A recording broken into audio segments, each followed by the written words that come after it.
So, welcome, Jim, to our show today. Good morning, Keith. Good morning. It's my second time on. Yeah, you're a vet. You're a trained pro at this point. So I was the guinea pig, actually. I was the first one, too. So That's true. That's true. You were the very first guest we ever had, weren't you?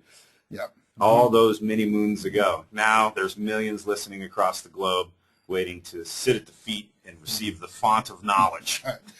Well, listen, first of all, I want to say one thing. Yes. I want to congratulate you on your elevation to, your new position in the company. Thank you very much. You know, you're one of the good guys in this company. Not there are any bad guys. No, I But I talked to a lot of agents, and everybody feels really good about you taking on this job. I know the managers do too. So thank you. There you go. I appreciate it. Shout out to you. I appreciate it very much. Thank you. I'm humbled and excited about the opportunity and the responsibility. So it's a 125-year company that I'm excited to get to put in the work to help it continue to thrive for another 125 years. So thank you very much. One of my topics today is don't screw it up. Yeah, okay. Don't screw it up. That part is directly for me, right?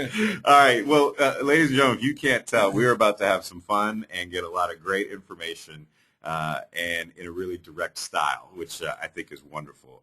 To give some context into Jim, he's one of the top producers in the company, consistently in the top upper echelons of the organization, in the top 5 year in, year out. One of the things I'm most impressed by Jim in how he operates his business is, as I mentioned before, he covers the full spectrum. He will take a $1.8 million listing and a $180,000 studio condo listing. He'll represent a $205,000 buyer, and he'll represent a $2.8 million buyer. So he covers the full spectrum. And if we're going to really dig in on how to survive and thrive in a multiple offer market, having a guest that doesn't just only do luxury, but also does the full range will give us a lot of great information and insight. So, Jim, thank you for giving of your time today. You're very welcome, Keith. And yeah, I am doing the whole range right now. I know you are. I know you are. Well, let's get to the questions. Right. Let's just dive right in. But I want to start out just a real quick overview of what's going on. And I think we all know. But when Kathy asked me to think of a topic, I thought about what's going on in my office. What do I see in the agents' faces? What's my own experience? And there's a lot of frustration right now with multiple offers. It's tough. And you're out there, you're showing good houses, you go through the processes, the buyer loves the house, you write it up, and you don't get it. And over sometimes they don't get it. So how did we end up here? Let's take a baby step back, and then we'll take a lot of steps forward. Yeah, because a year ago this wasn't happening. So what happened? Inventory had shrunk to historic low levels over the last 6 months. Now, before you dive in, I want to set some context, because if you're listening right now, and I know that this is what Jim is doing, is you need to educate your buyer about where we are in time and space. Because buyers may come in, the media usually runs 8 to 12 months late with reporting on what's going on in residential real estate. So they're starting to talk about how the market might be heating up, and or it's beginning. We think we're at bottom. Well, they're late. We're past bottom, and so the dialogue that Jim and I are about to have, and the conversation points that you see on the screen in front of you, you need to make sure you're walking your buyer through these various points so they have complete clarity on exactly what's going on in the marketplace, so that you are setting correct expectations for them. So taking a moment to walk through what happened has real value, in right, Jim?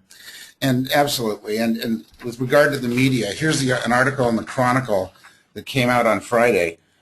Homes sell faster than ever in Bay Area. So I mean, this is the stuff they love to write about. They love the stories, but we're living the stories, guys. Right. So, right. And our checks are directly correlative to the stories. Exactly. So, some of the points that I have up here are, interest rates, stayed low. The banks resumed lending. Yep. We've got more buyers than listings in most markets. And when's that going to change? Nobody seems to know in real estate when it's, what the future looks like. Some people say that this summer there'll be more listings then, but this Chronicle article with predictions by the chief economist for Trulia, he says the rate of decline is slowing, but but the number of listings is still declining. So right. We're right in the thick of it still. Yeah, I mean, I'll give some context from what we see as a company, and then Jim, what I'd like to do is maybe just say you and I have a conversation. I'm going to say pretend I'm a buyer, okay, and just tell me about what's going on in the market. But before I get to that, what we're seeing in the company is an increase in listings that are coming on the market. Very slight, but as far as our listing taken inventory, it's up a little bit. I'd call it a gliding up or gently trending up. But the counter to that is what we're seeing is the inventory is being consumed at a faster rate, and that seems to be speeding up. So the net aggregate is we have fewer properties on, we have fewer active listings today than we had a week ago. We're taking more, but they're getting consumed just as fast or faster. Keith, I'm running into 10 to 20 offers on those listings that I'm looking at. Yeah. So that's what I want to talk about today. Yeah. How are we going to deal with that? Get through that? So let's pretend I'm a buyer, and then we'll dive in on how to handle that. But if I'm a buyer, we're sitting down for our initial buyer consultation, and Jim, I'm excited. I'm into it. I'm fired up. But help me understand what's going on in this market. I keep hearing, I read an article in the Chronicle the other day that said, the market's back, multiple offers. But, it kind of freaks me out. I don't really want to be in a competitive situation. So help me understand the market. There's some things we can do. So, my first point up on the screen here is, we want to talk and preach patience. Yeah. And so I'm going to tell you, Keith, that, this too is going to pass, that these things tend to resolve themselves over time. As sellers get more motivated to list by increasing prices, we will see more houses come on the market. There are already some signs of improving inventory in some markets. Yeah. I can think of one like Rossmore had only 17 listings like 3 weeks ago. They've got like 35 today. Right. That's a small slice, but that's a nice jump. Other areas don't have multiples on every listing, or different types of listings. So there are some opportunities there. But maybe if you were just casual, I'd say maybe hold off for a few months until summertime. There might be more opportunities for you then. So there's one thing thank you. There's one thing I want you guys to get. If you'll notice what Jim did, and it's so valuable, he isn't more motivated than I am as a potential buyer.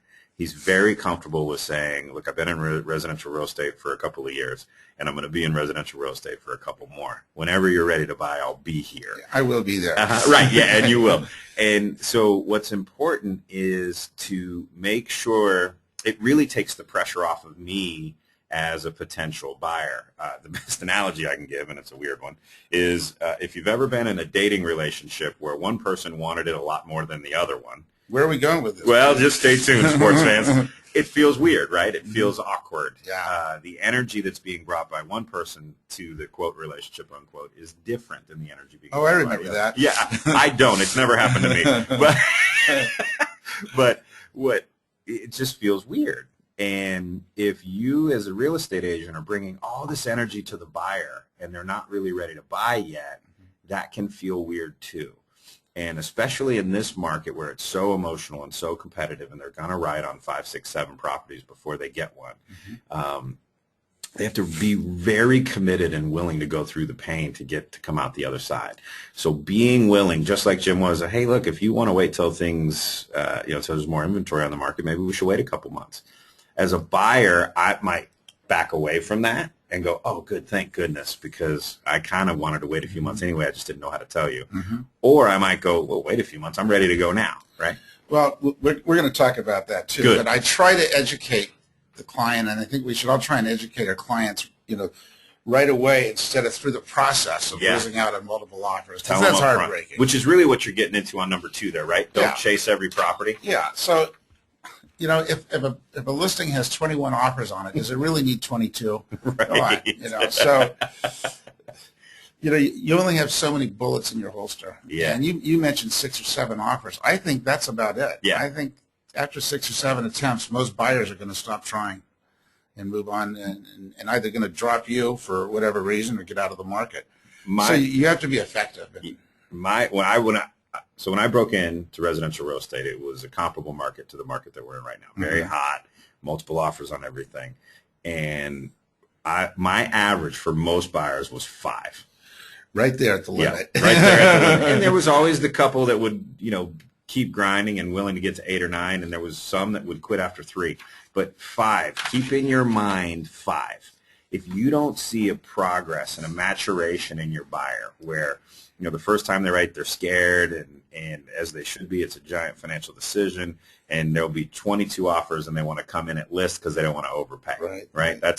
That's the bonding offer. And our mistake is that we go ahead and write that offer up. Correct. Because we want to be doing something. Right. We want to make them feel good. Exactly. We're not helping them out when they have no chance. But do you see your buyers sort of migrate over time in their offers as their comfort level with what's going on in the marketplace? Their offers get a little more aggressive and a little more aggressive? You want to know your client's limits and capabilities. Yeah, okay. I think I put that up there. Great segue. Look at you. Ladies and gentlemen, Jim will be hosting the next radio show because he's better at this than me. So first of all, you have to have knowledge of the loan type and what your clients can do. It's critical. Your FHA, your low down payment buyers are probably not going to be successful in these multiple offer scenarios. You're going to have to try other types of properties. We'll talk about that in a minute. But is there an all cash potential? Yeah. Just last week, I was writing up an offer for a client, and she said, "Jim, would it be better if we went all cash?" Right. I just about fell out of my chair. So, yeah, it would be. Yeah. So ask, right? Clients can surprise you, or you may be missing how important the sale is to them. Yeah. And, we see a lot of families pooling money right now. Right. And, lenders might have some programs where you can pool money and do the financing after the close of escrow. Yeah. So I know Citi has some programs like that. I mean, there's still a lot of critical rules. They have to know where the money comes from, and it can't all be a gift or something like that. But we hear about all the all cash offers. Not all these people have all that cash. Right. It's coming from other places. I was chatting with Rich Wilkes, the manager of our Sacramento office, and he said 43%. Wow. Of their offers in his MLS are cash offers. Okay. 43%. And I said, my goodness, where is all that coming from? And what he said is, yes, there's investors and all the other things, but what's also interesting, now his average sales price is different than some, it's not 700. But what we're seeing is, parents, grandparents putting in the money so that they can write all cash, and then they're refinancing. And get the house, right. And then they're refinancing right after the close of escrow. They're immediately doing a refinance to cash back out and to pay back the family members that help them do the cash. If you're 3 or 4 weeks from sleeping on your parents' couch, you're very motivated to make an offer work. And if you're a parent that has the son or daughter sleeping on the couch, you're pretty motivated as well. Okay, so don't chase every property. Jim, how do you handle every once in a while we get a buyer who says, Jim, look, it's just against my nature to be in these bidding wars. I'm not going to do it. I will not be in a bidding war. Well, we have to look for different types of properties then. Okay. You got to change the way you search for homes, for instance. Yep. Look at homes that have at least 15 days on the market. Right. I mean, that's a real easy thing to do. You just put that little filter in and go look at those homes. That's still about half the inventory out there. So there is aged inventory. Absolutely. It's not competitive. The thing to remember is if it got passed on in this market, there's something wrong. There'll be something wrong with the house. It might be on a busy street, might have a 0 lot line, could need a bunch of work. Might be overpriced. So it's going to be a lot of negotiation. But that is something that still exists in any market. Drop your price search down too. Maybe if your buyer's a 250 buyer, maybe be looking in the 200 range. Be looking in the 180 to 220 range because that house is going to end up probably around 250. Okay. Quick question from the audience that's pretty specific, but I think it's worth talking about. Okay. Jim, when you call an agent to, because, and I know you do this, when you should call before you write an offer and try to figure out how many offers and what's the seller looking for.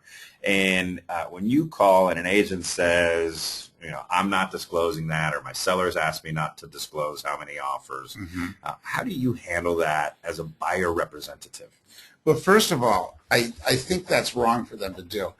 My experience is that listing agents do usually let other agents know how many offers there are. Yeah. There's a lot of rules that we could take more advantage of, and in terms of what a listing agent can disclose and what they can't disclose, but I think it's reasonable to expect them to disclose the number of offers. Normally they do, but what do you do if they say, Jim, I'm not disclosing that? Okay.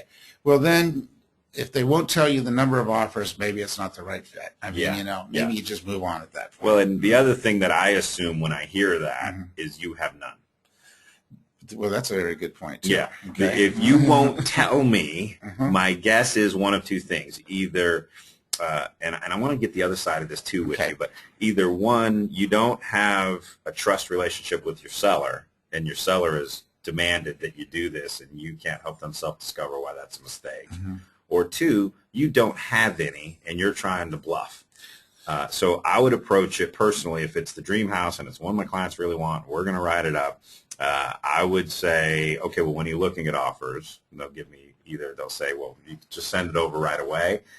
You can suss out, but probably they're bluffing. I would say that it's more typical that they're going to tell you. It is way more typical. So way more. Let's talk about that. Yeah. Okay. Good. Great. So what happens? What do I do if I hear there's five offers on the listing? Yep. I have this little formula that I've evolved over the years. It's not scientific. It's just experience. Okay? The rules about to be expressed are the rules of Jim and not Mason-McDuffie or any of its affiliates. Okay, so what I find is that if there's 5 offers, that it's highly likely that somebody's going to be 1.5 to 2% times the number of offers over the asking price. So that would be like 7.5 to 10% if there's 5 offers. It's highly likely somebody's going to be there. Okay. So I tell my buyers, I said, I think you're going to have to be there or above in order to beat it. That's a good rule of thumb. So your rule of thumb is 1.5 to 2% times the number of offers. And if there's 10 offers, it's probably like 15 to 20%. Now, does that break? Makes sense, doesn't it? It does. Now, does that break down as the law of big numbers? Because I've heard some crazy stories about 40 offers, and then that would be like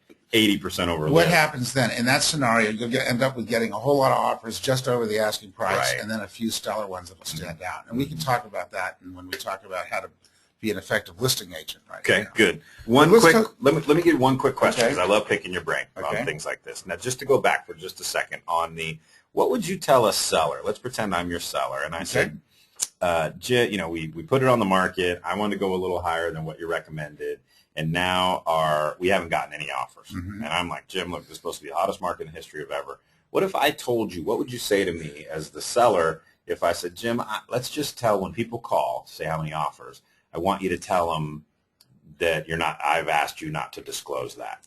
I can't. I don't know that I'd have that conversation with the seller. I don't think it would come up like that. So, I just always believe in telling the truth. You just tell the truth. It's going to work out better in the long run. Which is a great dialogue, right? Okay, good. So, know your client's limits. Is that where we are? Well, let's talk about how to write effective. Okay, good. Yeah. So, the first thing I'll say is that I used to have this folder with what I call buyer's begging letters. And this was from about 2002 to 2004.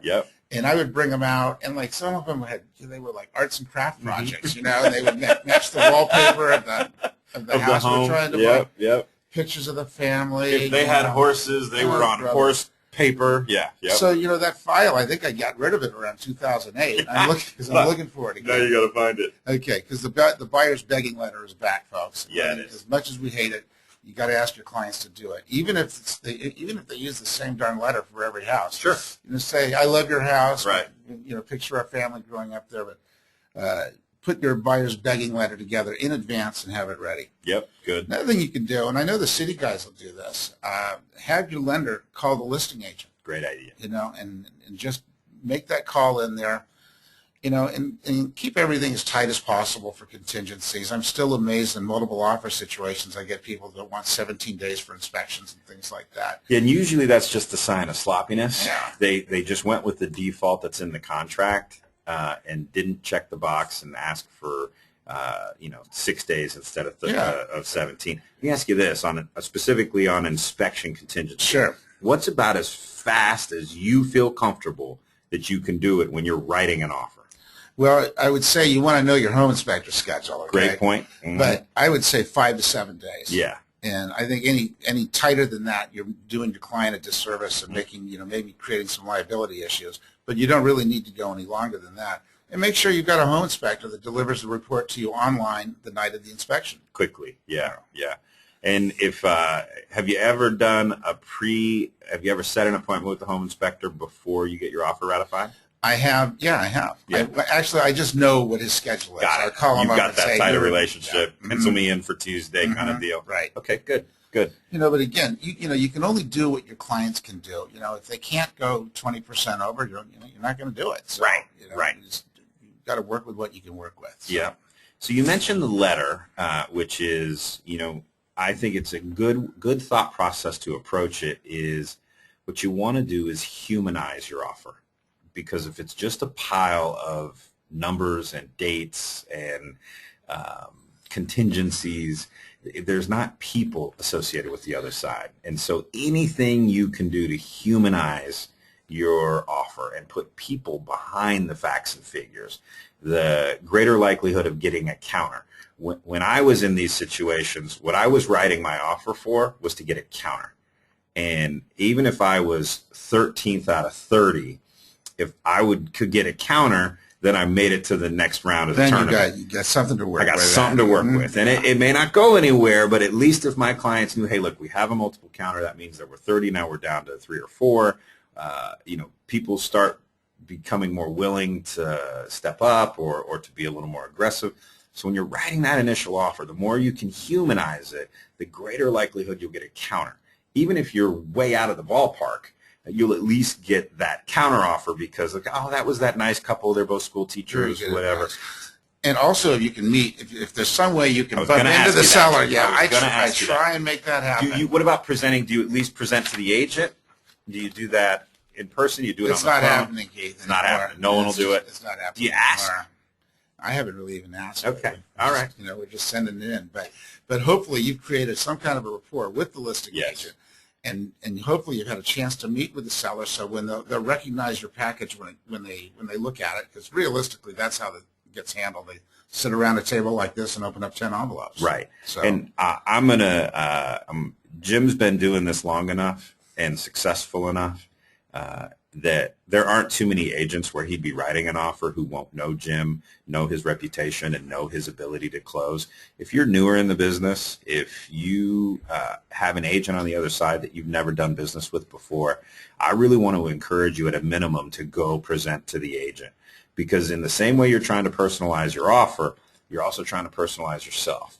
And the more you can show them you're professional, the more you can show them you know how to dot your I's and cross your T's, the more that you can differentiate yourself from the competition. Again, what you're looking for in a 20 offer situation is you are not going to have your offer signed as written. It almost never happens. So what you want to do is get to that next round I guess I've got NC2A on the brain, right? But you want to get to that. You want to get to that next round so that you can thin the herd. So you're now competing with 4 instead of 40. And again, let's try and avoid those situations with 20 offers and find houses. Exactly. Yes. So you want to talk about what listing agents should be doing now? Yeah, I got a quick question from the audience, though, on the buyer side. Okay. So what's the best way to compete against all cash offers? This agent says, I feel like I need to come in $10K higher. If I'm writing an offer, I got to assume there's going to be some cash, and then I need to be higher if I have a loan than all cash. And that's realistic, and Yep. you have to look realistically at your opportunities to maybe waive appraisal contingencies. I hate to say that, but either by getting a bigger down payment. I don't think you can waive an appraisal contingency if you really need it. Right. I look at that very closely. Yeah. And I see that, but if a buyer's putting down 35, 40%, it'll appraise. Yeah, it'll appraise. Right. So, and I've also seen and heard stories about agents putting in their offered buyers willing to cover the first $10, $20, $30, $50, $80,000 if the appraisal comes in short. I've seen that. Buyer will cover. There's some other things you can do, though, that might be very helpful, and I've seen these triggers really work well with sellers. Good. Offer some free occupancy. Ooh. 20 days after close of escrow, I tell you, they love that. Yeah. Yeah. So, realistically, it's very hard to compete against all cash. It is. But so see if there's an all cash potential. If there isn't, as there usually isn't, Just do the best job you can. Yeah. Be careful about what you offer. Don't offer on every property. Again, don't chase everything here. Yeah. Try and find a situation where maybe you can connect with the seller, get a relationship with the listing agent, and put a deal together. That's awesome. So just to put a bow on the buyer side, and then we'll jump to the listing side. Yeah. One of the big pieces of advice that I heard from you is, and I love the way you said, don't chase every house. Your buyer only has so much energy. They only have so many offers in them. Mm-hmm. So honor that. 5 to 6. Yeah, 5 to 6. So honor that, and don't let them chase every home. Mm-hmm. Help them make those 5 or 6 your best, most realistic opportunities to get into escrow. I think that's great. And then just always thinking about your offer. How can I make it just a little bit better? How can I make it just a little bit better? Tweak it here, tweak it there. Yeah, great. All right, let's jump to the strategies for listing agents. And I love the first one. Don't screw up. Okay. What's that mean? So what it means is that one of the very first, I've said this to my sellers for years, when they have an offer, I said, the first thing I want to do is not screw up the offer we have. I don't want to screw up the offer we have for the offer that you think is coming in or that you hope is coming in or maybe it's not coming in. I also, as a listing agent, I want to establish a game plan, how this is going to play out, mm-hmm. And follow it as close as possible. Another mistake, these are all mistakes I made. Okay, so life lessons. So, don't inflame your seller's expectations. If you're talking about this crazy market and how they're going to get 50 and 100 grand over market when that doesn't happen, who looks bad? You do. Right. So don't inflame your seller's expectations and then try not to rush to market without maximizing your pre-market opportunities. Now, I wrote that down and read it because I really want you to think about that. Okay. You've got a listing. Yep. You've got opportunities. Right. Okay. So what are the things you can do to maximize that? Mm-hmm. So some of the things I think we're missing out on, we could do a better job. Maybe some pre-public open houses. Like we're going to do a wine and cheese open house for a new listing I have. Nice. On a Thursday evening. Make sure I get the invite. I'll be there. Right. I'll be there. Some of the other things you can do, you can put it on WebTalk for a couple of weeks ahead of time. Yep. You'll get all those calls and inquiries. So be conscious about what you can do. It's hard to get listings. It's hard to get sales. Make sure you make the most of it. One of the things that I think that I know a couple of different agents that track is every listing they have should bring at least one additional transaction. Oh, absolutely. And whether it's a buy-side transaction, another listing, but they measure, okay, I just got a listing on 123 Elm, and it went into escrow. How many buyer leads did I get from that? How many listing leads did I get from that? And is 123 Elm going to turn into another transaction? So here's the problem, too, because at 123 Elm, if you have 300 people show up for your open house, you're going to have a hard time catching buyers. True. So you got to do it in a more controlled way. Do it on the internet, by pre-marketing. Do it, like I said, in a smaller private open house where maybe you can pick up a listing lead. They might not list that week. They might not list that year. But if you stay in touch with them, then maybe you'll get another listing in the next 12 months. A little trick I used to use was I would do an open house, but I would invite neighbors 1 hour prior to the advertised time. Excellent. For a neighbors-only private viewing. Same deal. Yeah, same kind of, but I just didn't have to buy the wine and cheese. Okay. So the other thing I'll talk about is, are you ready to double end? And I have seen, I'm sort of surprised by how many agents tell me they're uncomfortable with the idea of trying to double end their listing. Yeah. So what do you think about that? Well, and we may disagree, which makes for good radio. Okay. Here's how I approached it when I sold. Okay. Let me position it that way. Let me start with double ending. There's completely legal, completely ethical, and there's nothing wrong with it. It's non-fattening too. It is non-fattening, yes, Right, and it's good for you. It's like the kale of real estate. I didn't feel comfortable during the offer negotiation process in a dual agency situation. So what I did was had agents in my office. If a buyer of mine wanted to write on a listing of mine, I would hand them to another agent to write the offer and take it through to acceptance. Once the offer was accepted, I would take them back. I'd pay a referral fee to the agent that was in my office. But during that offer and acceptance phase, I really wanted each person to have their own completely separate advocate. Now, technically, from a technical standpoint, that's still dual agency because it was in my same office. They're both we're both under the same brokerage, so that makes it dual agency. But what made me feel comfortable was I knew each party had their own advocate that they could go to for counsel and advice. You're a better agent than I am. I don't know about that. I don't look. If you want a double end, it's completely ethical. It's completely legal. That was just my approach. Many agents, just like Jim, that I respect a tremendous amount, double end, do it all the time. Both clients are really happy. I'm not saying don't. I think you should try to figure out how to do it. And if whatever, I had to build that mental scaffolding with the referral thing. So I say try and get there. And I did find out that I was doing some of the procedures all wrong. My manager taught me that.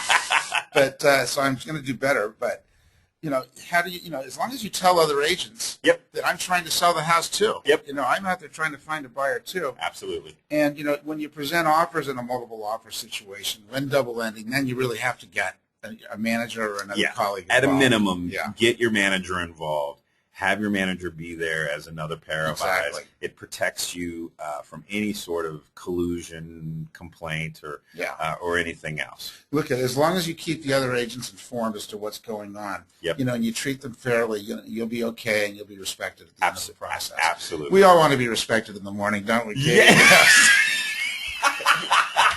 Yes. Yes, we do. We agree on that. All right. What about presenting? Now, this one, how do you handle, you're the listing agent, and you get 40, I mean, seriously. Or 20, like I got 20, 21. whatever. I got 21 2 weeks ago. Logistically, how do you even handle that? They usually sort themselves out. Yes. But there's usually comes down to 2 or 3 agonizing choices. Okay. Well, let's talk about the sorting itself out first, right? Because we still have a fiduciary obligation to review offers with our client, right? So we'll get Bill Jansen on to talk about that sometime. But how do you, and maybe I'll say how I did it, and then you can tell me experientially how you did it. I created a spreadsheet, and it wasn't sexy. It just had price, the key terms. Hey, Keith, a lot of people just stop at price. True. If you're the seller, it's the seller's going to choose the offer. So. Correct. And there definitely are always, if you got 20 offers, what I found is usually about 10 to 20% of them, somewhere in that range, would be the top, right? So if I had 20 offers, there were going to be 2 to 4 that sort of set the mark. But I still wanted to at least show my clients the other offers on a spreadsheet at least so that they were reviewed and discussed, run through them. And then quickly get to those 4 or 5 because that's where you're really going to have to dig in. And, I try to identify the strongest offer and negotiate quickly with the party, with that party. I'm not a big fan of multiple counteroffers. I don't do it. Really haven't done it. Wow, okay. So, and I talk to my sellers up front and let them know this is the way I work. And if they're okay with that, and then it works for us. Yeah, good. So, I mean... So let's do sort of 2 sides of the coin on that. From a benefit standpoint, I'm pretty sure if I were a buyer's agent in this market and I received a non-multiple counter, well, now I know all I got to do is get this thing ratified. It's my client's house. Exactly. I am highly motivated to make that happen. Yeah. So maybe instead of the 10-day free occupancy, there'll be 20 days free occupancy on that counteroffer. So they'll pretty much do whatever you ask at that point. Yeah. Within reason. Within reason. And then on one thing I forgot to mention that I want to mention on the buyer side. I used to do this in a really competitive market. When I received a multiple counter, I would bump myself. So my assumption was if I received a multiple counter, that they countered everyone at the same price, bump up, right? Yeah. And so what I said is most people are just going to sign the multiple counter as written. So I'd go up $5,000. Absolutely. And I would just line it out, and you don't have to do a whole addendum. I'd just line it out. If I got countered at $550, I assumed everyone else got countered at $550. I would bump myself to $555. Have the buyer's initial the change, send it back in. So anything you can do, that's right. Yeah. Anything you can do when you receive a multiple counter to sweeten it above the counter you received will set you apart from the competition. Another thing I want to say is contact the unsuccessful agents as quickly as possible. Get them they'll appreciate it and remember because, They will. Someday the shoe is going to be on their foot. Well, They're it's gonna kick you agonizing. right in the- It's agonizing for their poor buyers, right? Their poor buyers now granted, there were 21 offers and they chose to write it list. I mean, they don't have to be Nostradamus to see the future on that. Yeah. But it's still, for them, is a highly emotional experience. So help your colleague. I've had guys wait, or whoever they are, wait 2 and 3 days to get back to me. I hate that. Yeah, I hate that. Let them know right away. I know those 21 phone calls you have to make aren't easy, aren't fun, but make the call, make it quick. Or make it an email. Make it an email, cut, paste, send, cut, paste, send, cut, paste, send, whatever's quicker. Yeah. But just communicate with your Make colleague. it real personal. Thank you for your wonderful offer. But Right. Yeah. Okay. Now, how do you pick? You get to those 3, 4, or 5 that are the cream of the crop. How do you pick out of that? I really try and follow the money trail. I was saying this is not like sausage. It's better to know what's inside the meat of your offer. Because we see all sorts of things here, and the way you follow. And this was something that was taught to me a long time ago by an old broker. You got to just track the money back. Where's it coming from? What house sale is it? Are we in some sort of a daisy chain where there's 2 house sales up the line? Right. That it's coming from. Right. I look at the address on the pre-approval letter, and I'll run that through the tax base to make sure do they own it? Do they rent it? Is it the parents? Is whatever? Okay. Is it on the market? That's good. So just the more information you get, the better job you can do. So, in picking the right offer, you only get to pick one typically. Right. But what I also tell my clients, that it works out about 85% of the time. Yep. But it works out the second time 100% of the time. You're right. So we're going to get it done. Right. Just assure them of that. But I don't guarantee that the first offer is going to perform perfectly. Sure. Not on our list, but I'm going to go off script a little bit. How do you set expectations with the seller for inspection contingency removal in a market like this? Because sometimes sellers get a little, let's just put it back on the market. Screw those guys. No, you don't want to do that. Right. How do you set expectation for them? Because there still could be issues that come up. Sometimes. And negotiations. And it's a real, it's still, even in this market, there's still negotiations. I tell sellers that they're going to have to sell the house twice. We're going to sell it the first time for price and terms. Yep. And the second time, we're going to sell it for the condition of the home. Right. If the home is perfect, then they won't have any issues. Write down that language. That was awesome. The first time we're going to sell it for price and terms. Second time we're going to sell it for condition. We're selling your home twice. That's awesome. The language that I used to use, slightly different. I like Jim's better, actually. But the language that I used to use is I just basically said we didn't sell it yet. Oh, no, it's not sold until I'm paid. It's exactly. And be prepared for, don't start doing a net sheet on this number because there's another round of negotiation on contingency removal, and we have to go through that process before. Yeah. Question from the audience, and it's a long one. Hold on just a second. I'm going to read this. Yeah, because I got to show a house at 11:15. All right. We're almost done. I know you're busy. This is a good question because I hear this a lot. If you get 15 offers in a week, or if you get, the craziest story I've heard is there was a house in Livermore that got 90 offers. Heard about it. Yeah. So if it didn't, did you list it too low? Yeah, I think so. Okay. I think that's a safe assumption. Yeah. So that used to be what we'd see that in REO listings, where the bank would just screw it up, and put a wrong price on it. So what's the right number of offers? How do I know I got it right? Because you're not helping your colleague if you list it too low. 3 to 5. Okay. Yeah. Get 3, get 5. You're probably pretty close. But I think that, and I think we're being such gluttons by even saying that. Right. We think back to when we were begging people to buy our listings. Right. Think back to 18 months ago. Yeah. All right. Jim, thanks so much. I know you got property to show, so I'm going to let you get out of here, but thank you so much. You have another speaker. I know we do. We do, but we still got time. So appreciate you very, very much. Thanks for your time. Good, Keith. We'll see you soon. We'll have you on the show again soon. All right. Thanks again. Thanks, everybody. Bye now. Bye-bye, Jim. Okay, quick commercial for the event we have coming up on Thursday, April 4th. I know Jim's going to be there. And Leslie Appleton-Young is the chief economist for CAR, and I've seen her speak multiple times. She is awesome. If you have confusion around, here's one of the things that I've had a dialogue with her around, and I'm excited for her to get to give you the answer to this. We are going to be headed into, at some point in the next 18 months, my opinion, we're going to be headed into the first time in 30 years where we're going to have an upward trending rate environment.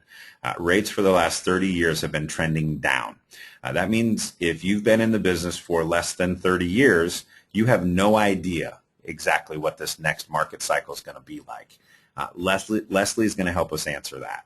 Because she can go back and look at the statistics for CAR and help us understand what happened in the marketplace in an upward trending rate environment. So again, we haven't been in an upward trending rate environment for a 30-year period. That's been a long time. That's a generation of buyers pretty much. So we're in some uncharted ground. And the agents that take the time to educate themselves so that they can help their clients understand what's going on in the marketplace are going to be the ones who convert their clients at a higher rate. They're going to be the ones who capture the larger percentage of the business. Anytime you enter a period of change, that creates opportunity. And we are headed into a period of change as far as the macroeconomic drivers for residential real estate. And Leslie is going to help us understand those better so that we can convert our clients. So April 4th, Lafayette Event Center. You need to RSVP by March 28th. I do think we are going to pack the house for this. We could run out of room. So really want to encourage you to RSVP with your manager. This is from 2 to 3:30. Leslie speaks to major audiences all across the country and California, and she rarely does events just for offices and brands. And so having her come do this for us as a favor to us means a lot, and I want to make sure we have a good showing and you'll get great information. So Thursday, April 4th, 2 to 3:30, Lafayette Event Center in Lafayette. So looking forward to it. Make sure you mark your calendars. Let your manager know. Let your manager know. Let your manager know. All right. Now our next guest. This is a great topic too. Jasmine is with us. She is the sales manager with Citi in San Francisco, right? That's correct. Yeah.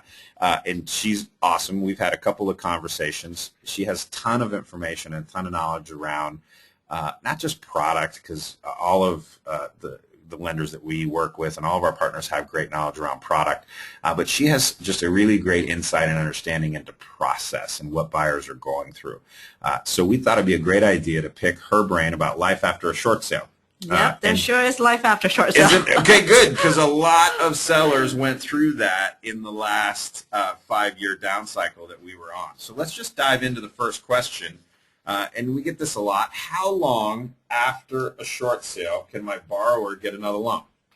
Okay, Keith, so I just want to be clear that we're talking about a conventional loan, Yep. not an FHA, not a VA loan. Okay. And we're talking about short sale, not deed in lieu of foreclosure, Okay. not bankruptcy, and not a full foreclosure. Okay, got This it. is short sale. Yep. So the quick answer is 4 years. Okay. After short sale, then your borrower are eligible to get a mortgage.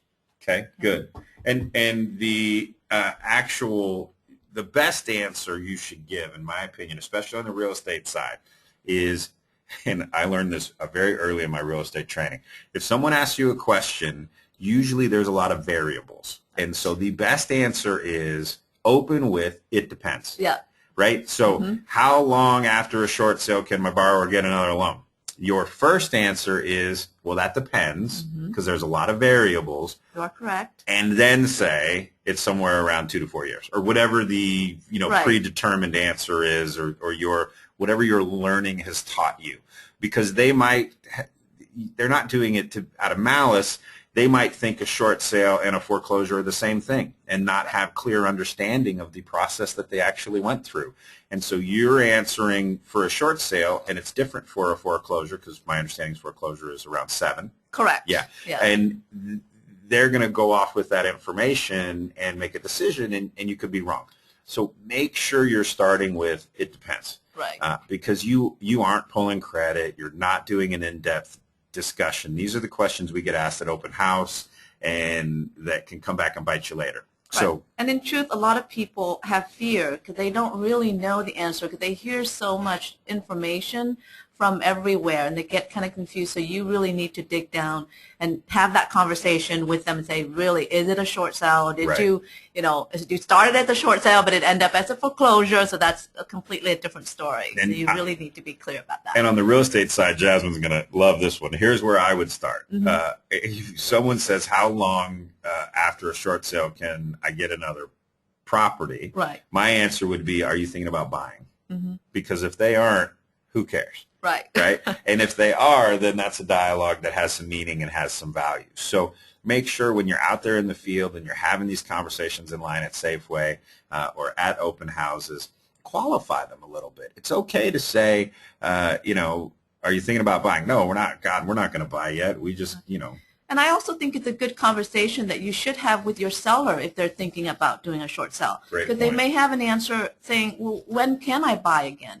And you're trying to nudge them into, making that decision to do a short sale. So you can say, it's after 4 years. Technically, you should be able to get another loan and, start all over again. So they're not thinking, oh, my gosh, I can't buy for another 7 years. I think that's a good conversation to have for your seller as well. Yeah, and I'm going to give a shameless plug here, but Scott Piper with Mortgage Rescue Alliance, MRA, our short sale negotiation company, he'll be very willing to get on the phone or someone from his team and have a dialogue with your clients and talk to them about a lot of their options. He's negotiated a lot of short sales. He's helped a lot of people sort of realize that they can there is life after short sale. Right, and it's not a death sentence. So it's important that people understand that. And that way you're also showing the expansive team, right? Right. So you could also have Jasmine get on the phone with the potential seller, and she would have a dialogue with your seller on how the process goes and how the process works. What you're trying to show on a listing presentation is the size and strength of the team that you have behind you, because that'll help differentiate you. Plus, it also shows that you care, and you also want them to prepare for their next home. Right. Even if they're going through a hard time right now. Yep. And like I said, just being prepared and take that, unknown out of the equation really helps seller to make a quick decision. Say, hey, yeah, I can do this right now because I can afford this home. And also making sure that they make their payment on time before it go into foreclosure. Right. And that really will help their credit recover a lot quicker than if they have a bunch of late payment before the short sale. It's important to keep them informed. Okay, good. Next question. What's the max loan to value they can borrow? Well, basically right now, most of the time, like you said, Jim said, first-time home buyer, FHA, 10% down, you don't get that. But they can borrow up to 90% still after the 4 years. Okay. After the 7 year, of course, is, business as usual. But still, it has to do with what the product they picked and what kind of loan they want, too. Yeah. So that also dictate, what kind of loan to value that they can borrow. And as an agent in the field, what I would probably try to communicate to a potential buyer is, look, you've probably heard about a lot of the tightening of the monetary system and a lot of credit tightening.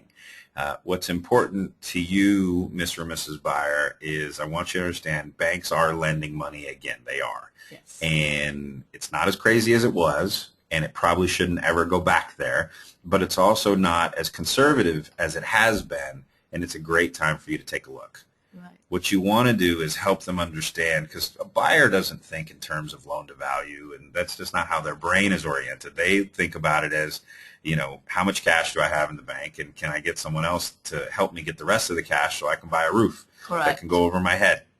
So make sure you're helping them understand and discover that, no, it's not as aggressive as it used to be, but it's also not as conservative as it used to be either. We're seeing banks, and Citi's a great example. We're seeing banks come back into the fold, and we're seeing a little bit more of common sense underwriting if the underwriting makes sense. So help your buyers understand that there is money still being lent out there. Every day someone gets a loan for a house. Happens every day. So that means banks are lending money. Yeah, we get a lot of agent get really focused on credit score, but bank, they look at, collateral, the capacity, the credit score. So overall, the loan as a whole, not just, okay, they got a 720 credit score, them, but if they don't have enough credit, that could be a problem. Right. So we got to look at, the loan as whole a picture. Complete package. Yeah. Correct. Okay, good. Next question. It's a big one. Are there any exceptions to the 4-year waiting period? Yes. Yes. So, and I get this all the time. This is why you say it depends. It depends. Extenuant circumstances. So basically, this is the hardship that gets referred to a lot. Yes, and now credit, you have to realize, is a very gray area. Mm-hmm. You might get an underwriter. One will think that this is an extenuating circumstances. Another will not. So it's really important. And usually how lender determine what is considered extenuating circumstances is that if the default was caused by a circumstance beyond a borrower control. So if there's a death of a major wage earner, somebody got laid off, there's a divorce, something like that, then that is extenuating circumstances. I had one where the husband got deported back to Mexico. Obviously, we lost a lot of income. Right. Came back, got a full-time job. His credit was fine, so we were able to do it like 2.5 years. So again, but you have to document everything.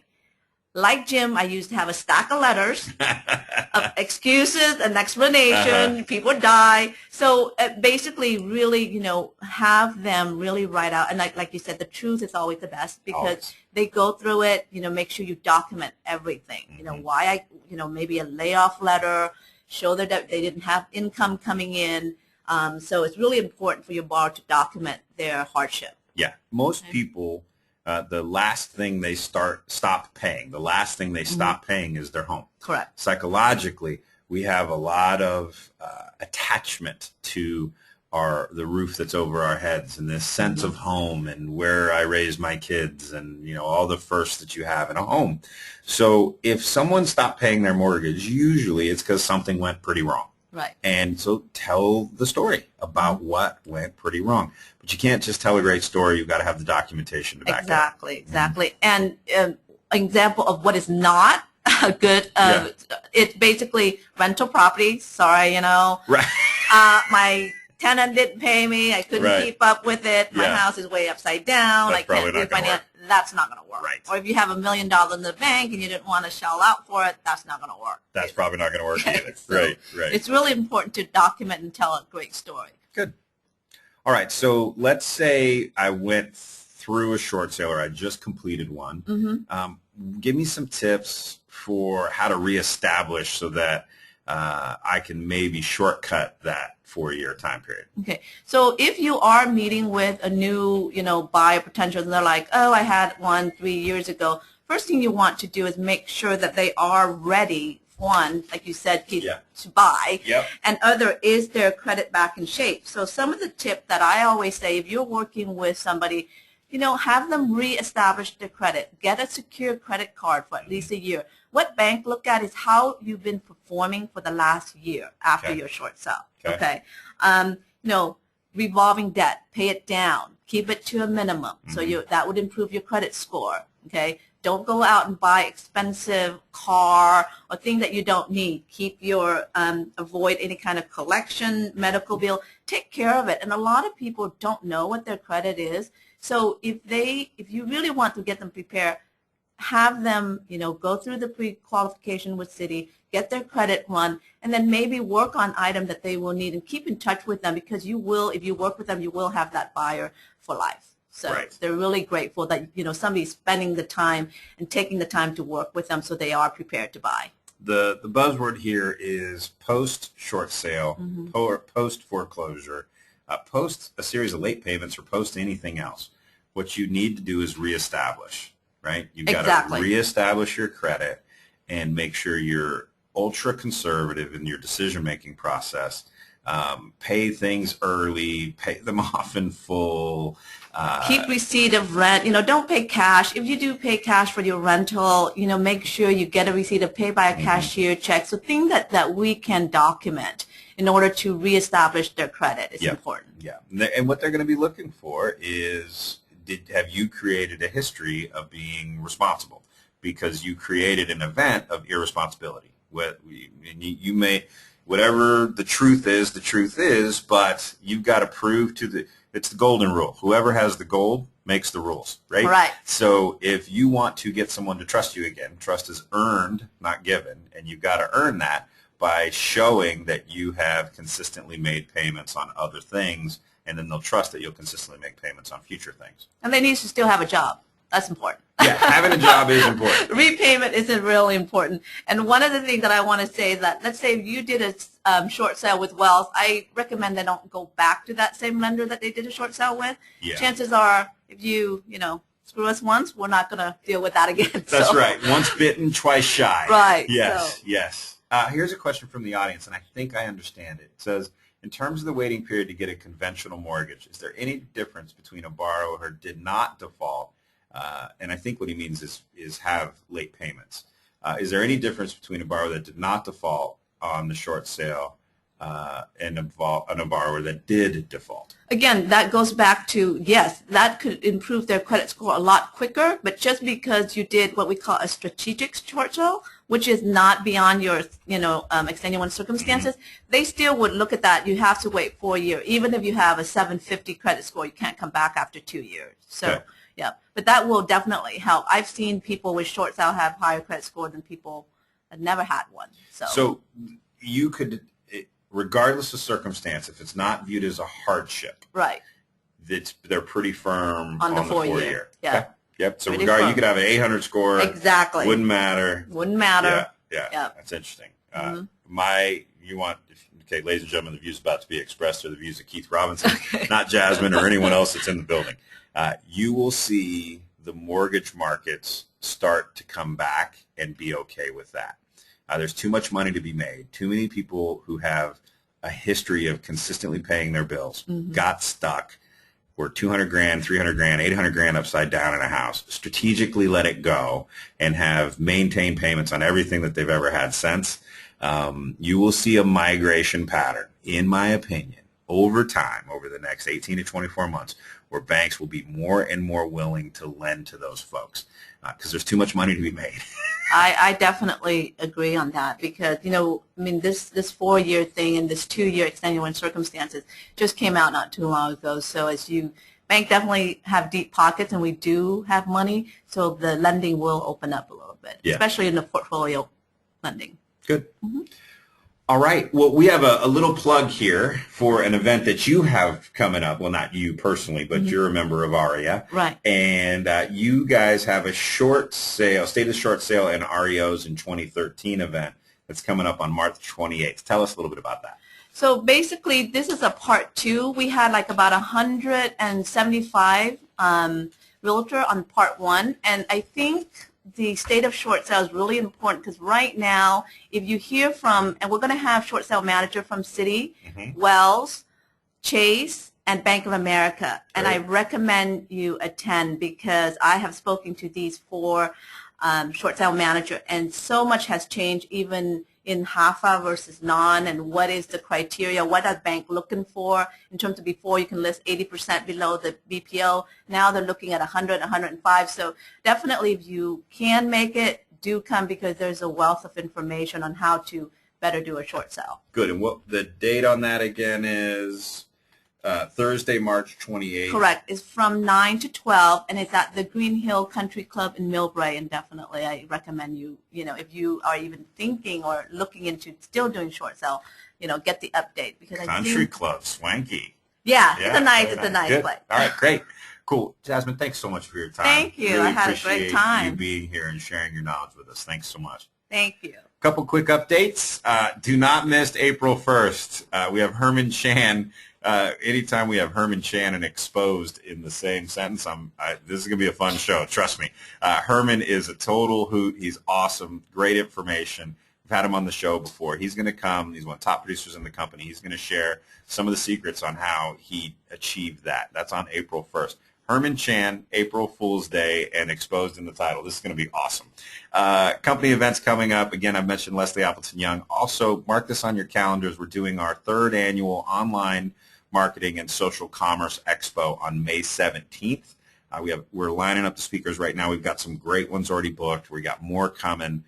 So make sure you're carving that out on your calendar. It's our Tech Expo and that'll be coming up on May 17th. Thank you all so much for your attention. Go out and make it a great week.